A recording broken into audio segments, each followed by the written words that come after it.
Hello friends, स्वागत आहे तुमचं राणी जी के या चॅनलवरती। प्रश्न पहिला आहे, डिस्कवरी ऑफ इंडिया हा ग्रंथ कोणी लिहिला? Option A Swami Vivekananda, B Mahatma Gandhi, C Pandit Jawaharlal Nehru, D Dadabhai Naoroji.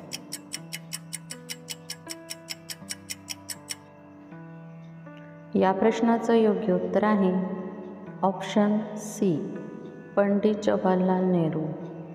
Pandit Jawaharlal Nehru यांनी डिस्कवरी ऑफ इंडिया हा ग्रंथ लिहिला होता। प्रश्न दुसरा आहे, पांढरे सोने म्हणून कोणता जिल्हा ओळखला जातो?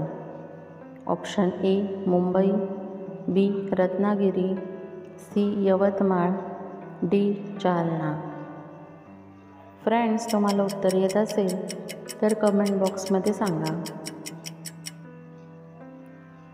या प्रश्नाचं योग्य उत्तर आहे ऑप्शन सी यवतमाळ।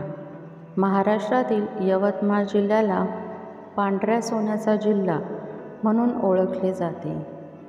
फ्रेंड्स, पांढरे सोने कोणत्या पिकाला म्हणतात हे कमेंटमध्ये सांगा। प्रश्न तिसरा आहे, नटसम्राट हे नाटक कोणी लिहिले? Option A Vijay Tendulkar, B Kusumagraj, C Acharya Atre, D Pu La Deshpande.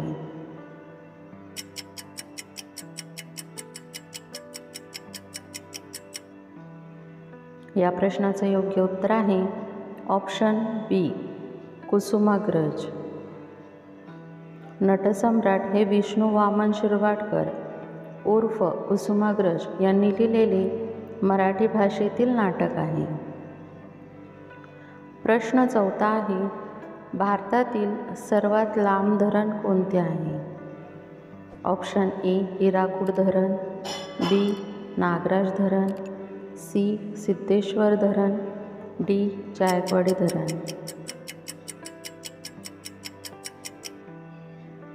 या प्रश्नाचं योग्य उत्तर आहे ऑप्शन ए हिराकूड धरण। हिराकूड प्रकल्पाचे बांधकाम सन 1948 सुरू झाले। हिराकूड धरण हे ओडिसामध्ये आहे। हे जगातील सर्वात लांब धरण आहे। प्रश्न पाचवा आहे, संत्रीसाठी कोणता जिल्हा प्रसिद्ध आहे?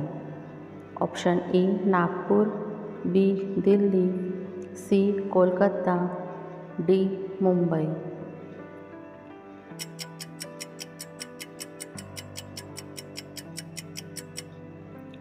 या प्रश्नाचं योग्य उत्तर आहे ऑप्शन ए नागपूर।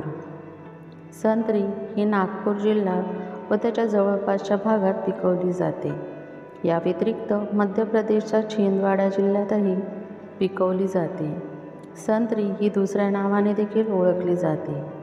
संत्रीचे दुसरे नाव म्हणजे नारंगी। फ्रेंड्स, तुम्हाला हा व्हिडिओ कसा वाटला हे कमेंटमध्ये सांगा।